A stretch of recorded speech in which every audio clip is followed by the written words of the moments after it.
যুবকদের সামনে মাদকের সহজলভ্যতা, চাইলেই হাত বাড়ালেই মাদক, হাত বাড়ালেই ইয়াবা, হাত বাড়ালেই ফেন্সিডিল, হাত বাড়ালেই হেরোইন, তাই না? কথা ঠিক না বেঠিক? যদি কেউ চায় যে আমি আজকে রাত্রে মাদক খাবো, সে পারবে, হাত বাড়ালেই পারবে। এখনকার সমাজ এমন, যদি কেউ চায় যে আজকের রাত্রে আমি পতিতালয় গিয়ে রাত কাটাবো, সে পারবে। 500 টাকা 1000 টাকার বিনিময়ে মানুষ এখন জেনা করতে পারে না? 5 টাকা 10 টাকা 50-100 টাকা দিয়ে মানুষ এখন ইয়াবা কিনে খেতে পারে।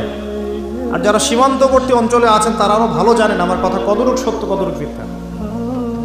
যুবকদের সামনে মাদক এমনি এমনি দেওয়া হয় নাই। উদ্দেশ্য কি? তোমার দ্বারা ইসলামের বিজয় সম্ভব ছিল। মাদক সেবন করাই তোমাকে সরাই দিয়েছে ওই রাস্তা থেকে। কথা বুঝতে পারছো? খুব সতর্ক।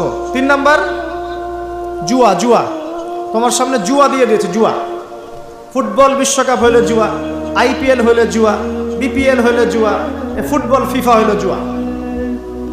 জুয়া খেলে না মানুষ। আর যে যুব সমাজ তাদের জীবনের উদ্দেশ্য জানে না, তাদের পক্ষেই সম্ভব এইসব মেসি, আর্জেন্টিনা, ব্রাজিল এইসব নিয়ে ব্যস্ত থাকা।